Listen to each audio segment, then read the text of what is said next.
Por isso, o susto, porque a gente vai mudar de assunto agora, trazer com o Vinícius Murad, o nosso editor executivo, sempre dando uma força também na reportagem, na apuração, no Bastidores, informação que sai do relatório preliminar, Vinícius, da Missão de Observação Eleitoral da Organização dos Estados Americanos, a OEA, apontando ações do crime organizado nas eleições municipais neste ano aqui no Brasil. As informações, gente, são do Caio Junqueira, nosso analista de política, que chega mais tarde com detalhes. Mas o Vinícius Murad tem a palavra também para contar o que já se sabe até o momento. Vini, diz.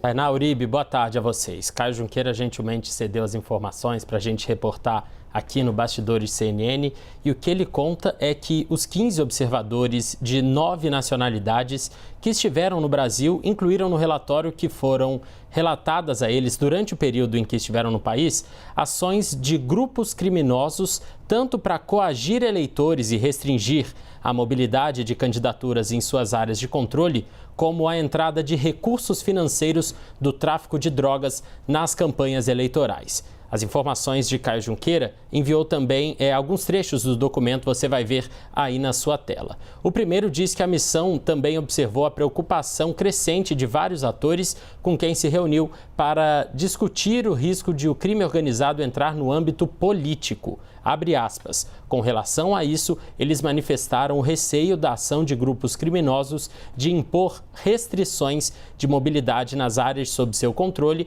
afetando as candidaturas locais, bem como exercer coerção sobre os eleitores de algumas comunidades para influenciar o voto, fecha aspas. Na sequência, afirma que, além do exposto acima, expressaram sua preocupação com a entrada de fundos ilícitos, especialmente provenientes do tráfico de drogas nas eleições.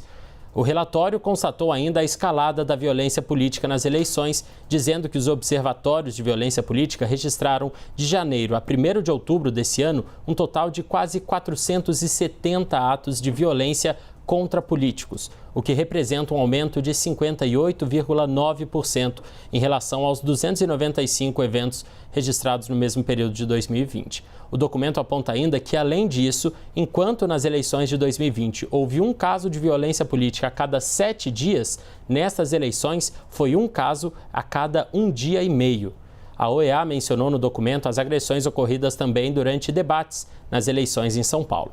Em um deles, a gente lembra o candidato José Luiz da Atena dando uma cadeirada em Pablo Marçal, e no outro, um assessor de Marçal que agrediu o marqueteiro de Ricardo Nunes, Duda Lima, Uribe Tainá.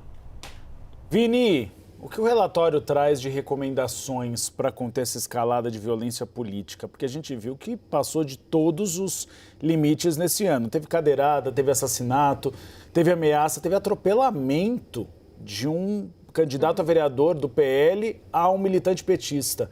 Tem alguma luz no fim do túnel?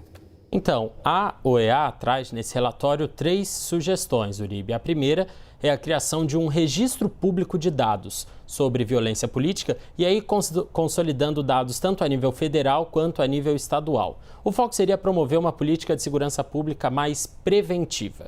A segunda seria integrar na análise da violência política os dados de organizações sociais e acadêmicas que são e existem aqui no Brasil especializadas no monitoramento e na avaliação da violência política. Por fim, a OEA sugere que o Brasil gere espaços de análise para compreender a dimensão da problemática do crime organizado e também o potencial impacto nos processos eleitorais. Só para ressaltar, a CNN encaminhou as conclusões ao Tribunal Superior Eleitoral e aguarda um posicionamento. É com vocês.